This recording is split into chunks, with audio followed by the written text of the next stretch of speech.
본질로 가기 전에 대법원 앞에서 했다라는 이런 초유의 일이 벌어졌기 때문에 이거 하나만 좀 서기호 변호사님한테 여쭤보고 가겠습니다. 그 기자가 물었잖아요. 대법원 앞 기자회견 부적절하지 않습니까? 후배들한테 부담 주는 거 아닙니까? 이렇게 물었는데 정작 대답은 뜨뜨미지근해요. 그냥 법원에 한번 들렀다 가고 싶었을 뿐입니다. 네. 후배들한테 부담 주고 싶은 생각은 없습니다. 이렇게 답변은 하셨는데 이건 어떻게 해석하십니까? 이번 대법원 기자회견은 사실 부담을 주는 정도를 넘어서서 현직 법관들에게 메시지를 주는 겁니다. 메시지? 네.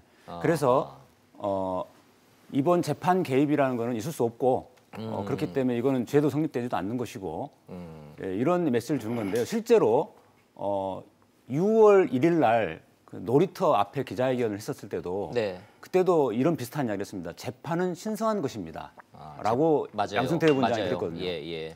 그래서 재판이 신성한 것인데 어떻게 재판 개입이 있을 수 있고 재판이 개입에 의해서 왜곡된 결과가 나올 수 있느냐. 있을 수 없다. 재판 거래, 재판 개입이 있을 수 없다라는 주장을 강력하게 했는데 그날 바로 대법관 회의가 열렸고요.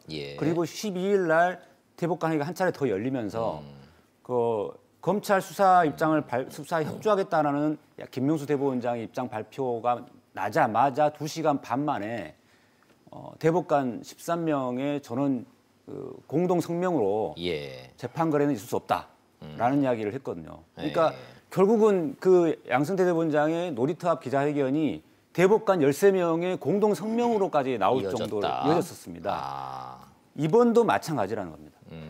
저 한마디만 드리면요. 여기서 지금 양승태 전 대법원장이 뭐라고 했냐면 근무했던 대법원에 들렀다 가고 싶었다 이렇게 대답하잖아요. 근데 그 말을 하는데 약간 좀 표정이나 말투나 이런 것들이 정말로 뭐 들렀다 가고 싶었던 그런 말투가 사실은 아니거든요. 그러니까 속마음을 감추고 다른 그냥 저렇게 우회적으로 표현한 말이에요. 저 말은. 근데 왜 저런 말이 나왔냐면 사실은 그 대법원에서 기자회견 하겠다라고 하는 말이 오늘 뭐 아침에 이루어진 게 아니라 그 전에 나왔었어요. 미리.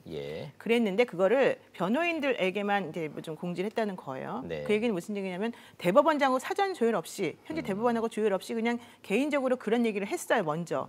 그러니까 대법원에서 이거 매우 부적절하지 않느냐 이런 식으로 말하는 거는 안 된다라는 식의 얘기가 계속 나왔고 그와 관련해서 이쪽 그 양승태 전 대법원장 측에서 이렇게 우리가 하면 좀 부담스러워 할 것이니까 그것을 좀 피해가 가지 않는 쪽으로 해야 된다라고 한 얘기가 있었어요. 그래서 지금 이런 식으로 우회적으로 그냥 내가 전직 대법원장으로서 혹은 뭐 사법부의 수장이었던 사람으로서 해야 된다 이런 뜻으로 말하지 않고 그냥 들렀다 가고 싶었다 이런 식으로 지금 말하게 된 겁니다. 요거 좀 어차피 대한민국 최고의 법률가라는 양승태 전 대법원장의 일거수일투족을 우리가 논의를 하고 있으니까 법적으로 한번 좀 따져보죠. 서 변호사님. 아무나가 대법원에 들어가서 로비에서 기자회견하겠다 하면 절차 있죠. 아무나 할 수 없죠. 대법원에서 허락을 해야 되고요. 오늘은 허락한다는 얘기는 뭔가 신청서 같은 걸 내야 됩니까? 뭐 구두든 서면이든 관계없고요. 근데 이번에 양승태 전 대법원장 그거 안 했죠. 전혀 안 했고요. 오늘은 이제 그 정문 밖에 로비가 아니고요. 정문 앞인데 저는 이제 이걸 크게 부당하다 안 봐요. 왜냐하면 이게 포토라인에 서고 안 서고도 의문 아닙니다. 물론이죠. 검찰요. 물론이죠. 그렇다면 포토라인에서 아무 말 하지 않고 들어가는 것도 피의자의 권리이기 때문에 언론도 그거를 시비 걸 수는 없습니다. 그럼 이게 기자한테 심정을 밝히는 게 골목에서 하든 놀이터에서 하든 청와대 앞에서 하든 그럼 이게 앵커님이 만약 소환될 때는 방송국 앞에서 하겠다. 그게 뭐가 문제입니까? 본인의 억울함을 밝히는 거는 제가 검찰에 소환이 왜 돼요? 아니, 제가. 예를 들어 MBC 사장이 소환됐는데 나는 이게 평생 MBC에 있었는데 이 문제로 MBC 문제로 내가 소환됐다. 그렇다면 이게 MBC 앞에서 후배들한테 억울함을 밝힐 수 있는 거 아닙니까? 이걸 이게 그렇게 비난할 문제인가? 이런 생각은 들어요. 이 부분 제가 한 가지 말씀드리면 그러면 과연 MBC 사장이나 전두환 전 대통령이 왜 자기 근무처에서 기자회견 안 했느냐. 할 필요가 없었던 거죠. 왜냐하면 청와대에서 재판하는 게 아니거든요. 청와대에 있는 관계자가 재판하는 게 아니고 MBC 기자들이 재판하는 게 아닙니다. 그런데 대법원이라는 곳은 법원에 근무하는 판사들이 재판하는 곳이거든요.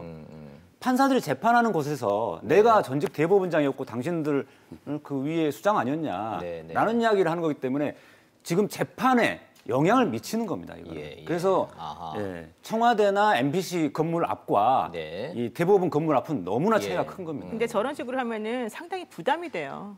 그 법관들에게. 그리고 원래 그런 식으로 자기가 예전에 근무했던 곳 앞에서 기자회견 안 하는 이유는 사실은 본인이 좋은 일로 이게 기자회견하는 게 아니잖아요. 피의자로서 수사받으러 가는 과정이잖아요. 그러면 본인이 정말 이 조직을 사랑하고 조직에 누를 끼치고 싶지 않은 사람이라면 그런 식으로 그 앞에서 기자회견을 해가지고 오히려 망신을 주면 안 되는 거죠. 그런 것 때문에 원래는 안 하는 게 맞는 건데 양세찬 대법원장은 그런 걸 넘어서서 나는 부당하다라는 메시지를 주기 위해서 이제 일부러 한 거다 이렇게 보는 거죠. 이 메시지 전달의 방식이 당대 최고의 법률가라는 소리를 들을 정도로 법률적 판단과 계산을 뛰어넘어 정무적 판단까지도 하지 않았나 이런 생각이 들고 서정욱 변호사님이 걱정하신 대로 제가 그럴 것 같지는 않은데 혹시 검찰 불려갈 일 있으면 SBS 앞에서 기자회견 같은 거는 안 하겠습니다. 안 되죠. 안 하고 그냥 회사에 누를 끼치는 겁니다. 저 같으면 안 할 것 같아요. 왜냐하면 내가 몸담고 있던 그럼요. 회사의 후배들한테 부담을 주는 행위가 될 수 있으니 자 그러면 제가 괜히 의문의 일패니까 제가 바꾸겠습니다. 정작 판사들은 어떻게 생각하는지 판사들 반응을 좀 봐야 되는데 판사들이 여기에 인터뷰할 리가 없죠. 그렇죠. 다만 판사 내부의 코트넷이라고 하는 내부 통신망에 있는데요. 거기에 올라온 글 좀 저희가 좀 따왔습니다. 반응이 별로 좋지는 않은 것 같아요. 그러니까요. 제가 이게 대법원 앞에서 기자회견 한다 해서 후배 법관들에게 무조건 부담 가지고 유리하게 재판한다? 이게 아니잖아요.